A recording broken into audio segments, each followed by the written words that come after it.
السلام علیکم ورحمۃ اللہ تعالی وبرکاتہ۔ اللہ کے نام سے شروع جو نہایت مہربان اور رحم کرنے والا ہے۔ میں سید طفیل اشرف ابن سید کمیل اشرف، مجھے یہ بات بتاتے ہوئے بے حد خوشی ہو رہی ہے کہ ہماری کتاب خلاصۃ القرآن الکریم پائے تکمیل تک پہنچ چکی ہے۔ یہ کتاب میں نے بدحالی کو مد نظر رکھتے ہوئے لکھی ہے۔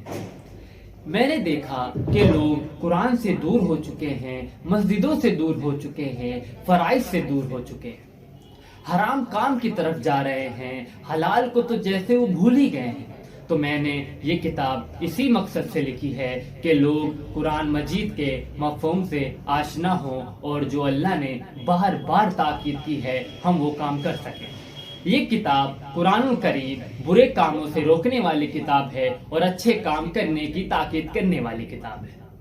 میں امید کرتا ہوں جب آپ تک اس کتاب کا پورا مواد آپ تک رسائی کرے گا تو انشاءاللہ تعالی اللہ آپ کے دلوں کو قرآن کے نور سے منور کر دے گا۔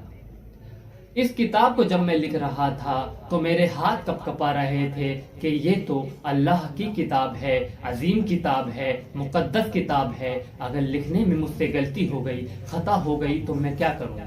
مگر میرے بڑوں نے میری حوصلہ افزائی کی اور میں یہ کتاب مکمل کر سکے۔ میرے بڑوں میں بالخصوص میرے دادا حضور پیر طریقت رہبر راہ شریعت علامہ مولانا الحاج الشاہ سید عبدالحنان اشرف اشرفی ہیں۔ میرے بڑوں میں میرے بڑے ابو جان سید عزیر اشرف اور میرے دوسرے بڑے ابو جان علامہ مولانا سید زبیر اشرف اور میرے والد گرامی وقار سید کمیل اشرف اور میرے چچا حضور سید حسین اشرف۔ اور میں اپنے بڑے بھائیوں کا بھی شکر گزار ہوں کہ انہوں نے میری حوصلہ افزائی کی اور میری مدد کی اور میری رہنمائی کی۔ ان میں سید سہیل اشرف، سید فضیل اشرف، سید کفیل اشرف اور میرے چھوٹے بھائی سید اکمل اشرف۔ بالخصوص میں اپنے بڑے بھائی، اپنے قلم فرما، اپنی جان، اپنے بھائی جان مرحوم سید تیفور اشرف کا شکر گزار ہوں کہ انہوں نے مجھے علم سے آراستہ کروایا اور میری زندگی کو منور کر دیا۔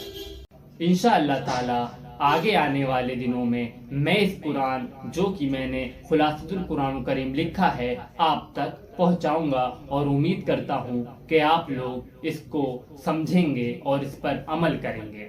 اللہ تعالیٰ سبھی کو قرآن پر غور و فکر کرنے کی توفیق عطا فرمائے اور نیک راہ پر چلنے کی توفیق عطا فرمائے۔ پھر ملتے ہیں اگلی ویڈیو میں۔ خدا حافظ، خدا نگہدار۔